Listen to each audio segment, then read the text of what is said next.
This is Mastering Mathematics with your teacher, Karen Weston. Hi, I sent you home last night and you were supposed to be doing, yes, that sum. You are going to test yourself to see if you had learned what we have given you. What am I talking about? This is Mastering Mathematics, a program sponsored by the Ministry of Education using its EBU unit and ABS television.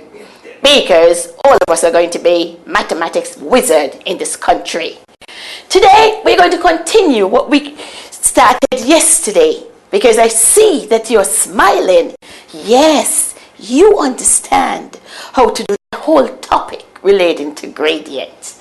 No, yes, our teachers were not really impressive. But now they're going to be coming on board. Because my angels are here and they understand how to do this topic. Yes, Maggie's right here. And so is Aisha. And you know Jetta, the man behind the camera, is just bringing it straight into your homes. We told you that we'd make mathematics a doorstep experience, and so it is. And of course I have with me the maestro when it comes to mathematics, and that is Elizabeth Thompson. She is going to take over the full load today because we will now going to introduce you to different types of gradients. What happens when we have lines that are parallel or perpendicular? How do we identify the gradients? Elizabeth, it's all yours. Okay. Now, yesterday we looked at the equation of the line and we found the gradient. Now I want you to bear in mind that gradient. That gradient will help us today. I want you to look at the lines that are drawn on the board. And just look at them and see what you see. Look at the line. The first line, Miss Weston, call it out. Y is equal to 2x plus 4. The second line. And the second line is y is equal to 3x plus 2. The third line. And the third line is y is equal to 2x plus 1. And at the bottom, we also have another line that says y is equal to 2x minus 3. Yes. This was our second line here, okay, down at the bottom. Good. And then what other line do you have there? You have a line y is equal to what? We have a line that says 2y is equal to 4x plus 2. Yes, we leave that for the moment. But let us look and see the line y equals 3x plus 2. Because the line y equal, the 2y, did you see? 2y equals 4x plus 2. Is that drawn? That's not drawn no. yet. Okay. So look at the lines that are drawn. I want you to look at them carefully. I want you to look at this line here. Look at this line here. Look at this line here. This one with the y equals 3x plus 2. How does it compare with the other lines? Now you'll notice that all the other lines are parallel except the line y equals 3x plus 2. Now, can you pick out something in the equation that enables you to tell when a line is parallel? Look at it carefully.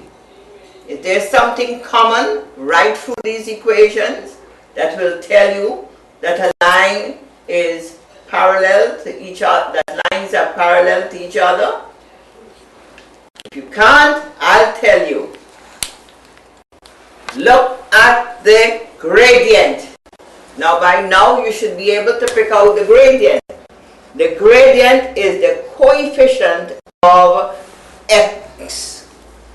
And you see that y equals 2x plus, the first one is y equals 2x plus 4. plus 4. The gradient is what? 2. 2. The second line. Y equal 2x plus 1. What's the gradient there? 2. 2. Third line. Third line. Y equal 2x minus 3. What's the gradient? 2. Do we have another line with a gradient of 2? No. The other line has a gradient of 3 and it is not parallel. It is not parallel. Not. So, what can we write down? We need a statement now. What will you write in your books? Miss Weston, can you help them with that statement? I will help you, first of all, by taking off the 3 plus 2x. Yeah. And let us look at what we have. So we have y is equal to 2x plus 4. We say the coefficient of the x term represents the gradient. We have the line again, y is equal to 2x plus 1. The coefficient represents the gradient. And we have y is equal to 2x minus 3. So what can we say? Since the coefficients of the x terms are the same, then if the lines are parallel, they have the same gradient. Right. Lines are parallel, they have the same gradient. Now, we've left one line out and you're wondering why we have that line below there. Suppose a line is written 2y equals 4x plus 2. And we're asked to find out if it is parallel to all the other lines. What's the first thing we need to do? Any suggestions? First thing, Look at all the other lines. We had each of them in the form y equals mx plus c. yes. We had that in that format, y equals mx plus c. So therefore, to find the gradient, we need to have that format at all times. Y, coefficient y being 1.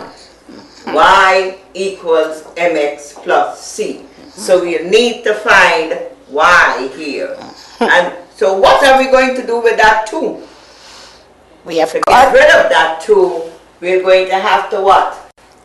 Divide each term in the equation by 2. Yes. Not only 2y by 2 to get 1y, but we'll have to divide each term in the equation by 2. So let's divide it. Come on, Miss Weston. to y over Divide 2 is equal to 4x over 2 plus 2 over 2. Yeah. And that's going to give us that we're going to get y would be equal to 2 into 4 goes 2 times. So we're going to get 2x and it is plus 2 into 2 goes once. Good. And then we're Yeah. going to have the coefficient of the Then we x have a term. coefficient there. 2. 2. We have the coefficient of x being 2. So we have the gradient being 2. So we can say that this line 2y equals 4x plus 2 is parallel to all the other lines that we have here. That is Now, right. can you revise the lesson with them? Miss Yes.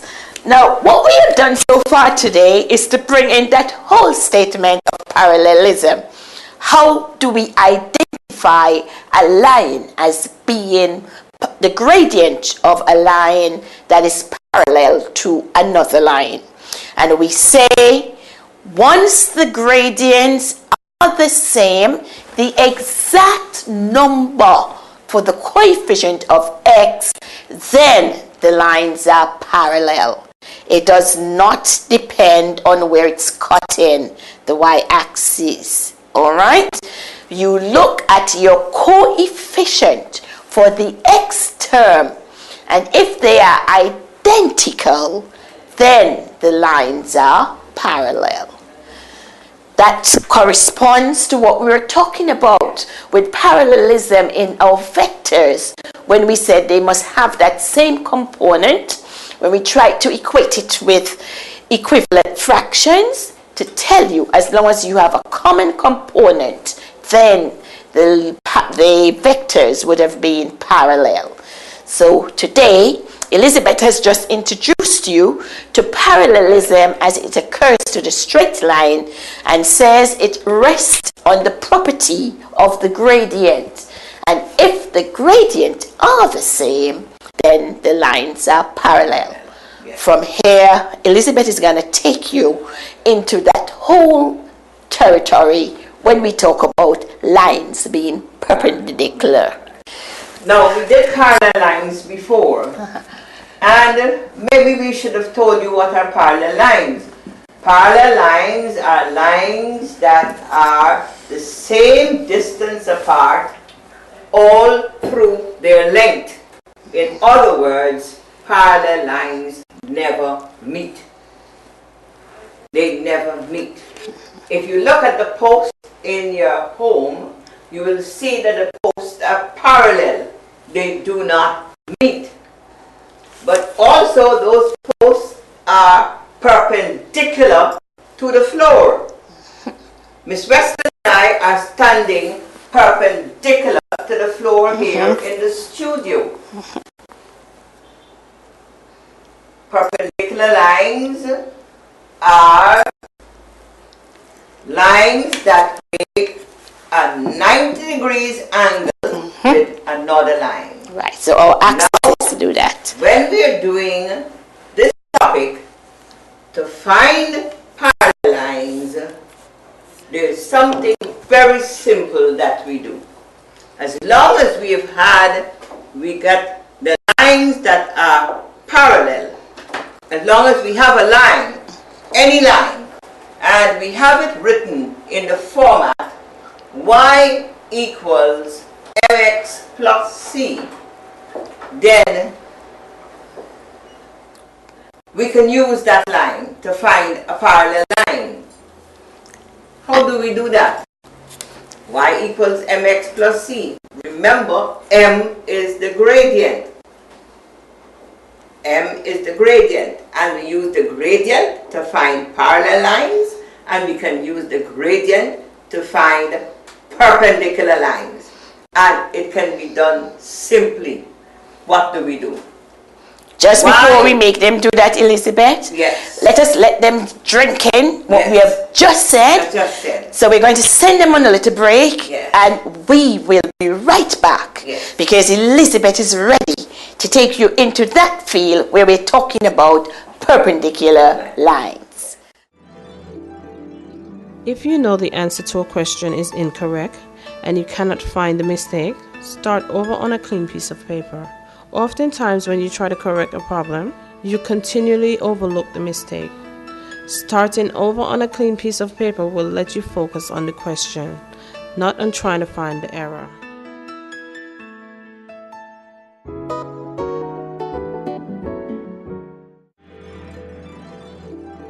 Always read math problems completely before beginning any calculations. If you glance too quick at a problem, you may misunderstand what really needs to be done to solve the problem.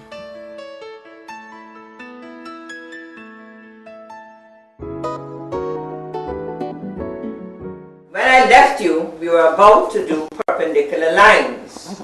I explained to you what a parallel line is, the definition of a parallel line, and I explained to you that Miss Weston and I are standing perpendicular in the studio to the floor. We're perpendicular to the floor in the studio. Now we're going to look at perpendicular lines on a graph. Bear in mind the equation y equals mx plus c. Let us take this first equation that we have here. Y equals 2x plus 4. Now, how can I find a line that is perpendicular to that line? Simply, I can Invert. Invert the, sometimes we say invert. I like to say turn upside down. Exactly. Cuff in the cone. Good. Like how you do your fraction when you're going to multiply. When you're dividing, you multiply and you turn the fraction after the division sign. You change the division sign to multiplication and they say invert, but you turn upside down. So you turn that upside down, so we get the inverse, right? So we have 2, so you get a half. But there's something else you have to put in front of that half. A negative sign. So the perpendicular line will be Y equals negative a half x plus 4. 4. See how simple it is? Now, that is simple. Let's do another one. Let's take another one. We have all 2's here. Here, Let's take 3x. the one with the 3. Yes. Okay. Y is equal Y to equals 3x plus 2. Good? That would be y. Remember, you're going to invert it. You're going to turn it over. You're going to get the inverse. So it is y equals, and you have to put a negative sign. So let's start with that negative sign. Y equals negative 1 over 3 plus 3x plus 2. x, and then it will be plus 2. simply. Now, if we have this equation at the bottom here, and we want to find a perpendicular line, again, you will have to Transform change it into the format y equals mx plus c. and then get the perpendicular using the method I've just given. Negative the inverse of the gradient. Now, how do we prove that lines are perpendicular? How can we prove that lines are perpendicular? What can we do to prove that lines are perpendicular? When we multiply the product, the two gradients, the gradient of one of the lines that makes up the perpendicular lines, take one of them, multiply it by the second gradient, and we should get negative 1. So let's do that. Right. We'll take 2. We want to know that the lines are perpendicular. We'll take 2 and multiply it by minus or negative a half. And what are we going to get? 2 times negative a half. 2 times negative a half. So it's the same thing as if we had 2 over 1. So we can cancel 2, 2. And then we're going to get, so it's 1 times negative 1. And we're going to get negative 1. Now, we usually say m times negative 1 over m gives you negative 1. M being the gradient. That's a standard form of expressing the gradient, m. M times negative 1 over m. And that will give you negative 1. Okay, thank you. Thank you, Elizabeth. Right. So that is where we have it, that we are right here with this, because I know my little students are waiting and saying, but Miss Weston not addressing us. So it's your time now, primary school students. What have you been doing? I hope you're being busy. I know last week you were out. Yes, because it was Education Week and you were taken all over. Okay? Fair, health fair and everything. Now it's time.